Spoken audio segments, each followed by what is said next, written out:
اور ہم نے دیکھو یہاں پر بھی ہم مطلب یعنی اللہ تعالیٰ نے نوح علیہ السلام کو ان کی قوم کی طرف پیغمبر بنا کر بھیجا. کون بھیجا؟ اللہ تعالیٰ نے. ٹھیک ہے. انہوں نے یعنی اپنے قوم سے فرمایا، یعنی انہوں نے مطلب کون ہے؟ نوح علیہ السلام نے اپنے قوم سے فرمایا کہ اے میری قوم، اللہ کی عبادت کیا کرو، اس کے سوا کوئی تمہارے لیے معبود بنانے کے لائق نہیں. پھر کیا تم دوسروں کو معبود بنانے سے ڈرتے نہیں ہو؟ اللہم اغفر. پس نوح علیہ السلام کی بات سن کر ان کی قوم میں جو کافر رئیس تھے قوم سے کہنے لگے کہ یہ شخص بدل اس کے کہ تمہارے طرح کا ایک معمولی آدمی ہے اور کچھ نہیں. اس دعوی سے اس کا مطلب یہ ہے کہ تم سے برتر ہو کر رہے اور اللہ کو رسول بھیجنا منظور ہوتا تو فرشتوں کو بھیجتا. اس طریقے سے نوح علیہ السلام کو تکذیب کی تھی. اگر دنیا میں فرشتے ہوتے تو اللہ تعالیٰ فرشتوں کو بھیج دیتے.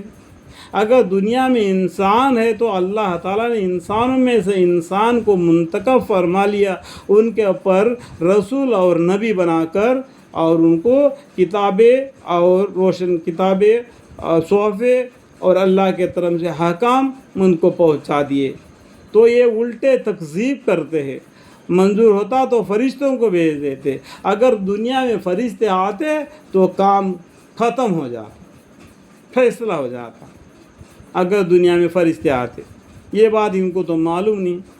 یہ کشتی بنا رہے تھے نوح علیہ السلام اور لوگ ان کو دیکھ کے ہنس رہے تھے، اور نوح علیہ السلام ان کو دیکھ کے ہنس رہے تھے. یہ لوگ ان کے پیچھے آنے والا انجام کو یہ بے خبر ہو گئے، اس لیے میرے طرف دیکھ کے ہنس رہے. یہ لوگ، یہ گرمی کا موسم ہے، ابھی کہاں سے بارش گرے گا، یہ کشتی بنا رہے کر کے یہ لوگ ہنس رہے. یہ سامنے والی چیز کو دیکھ کے ہنس رہے، ان کے پیچھے آنے والے عذاب کو دیکھ کے نوح علیہ السلام ہنس رہے. ٹھیک ہے. تو فرشتوں کو بھیجتا. ہم نے یہ بات اپنے پہلے بڑوں میں نہیں سنی، یعنی اس سے پہلے ان کے باپ دادوں کے پاس اس طریقے سے کوئی رسول نہیں آیا، نہیں بھیجا ہی نہیں. اس طریقے سے یہ لوگ نفرت کر لوگوں میں پھیلا دیتے ہیں. بس یہ ایک آدمی ہے جس کو جنون ہو گیا. اللہم اغفر لی. ایک وقت خاص، یعنی اس کے مرنے کے وقت تک اس کی حالت کا اور انتظار کر لو. نوح علیہ السلام نے عرض کیا، اے میرے رب میرا بدلہ لے. انہوں نے بد دعا مانگی اپنے امت کے لیے نوح علیہ السلام نے. تو آدم علیہ السلام سے لے کے نوح علیہ السلام تک کا زمانہ ایک رہ گیا. وہاں تک جتنے لوگ زمین پر تھے سبھی آدمی نافرمانی لوگ، وہ ان کے بد دعا سے پانی میں ڈوب کر مر کر ختم ہو گئے.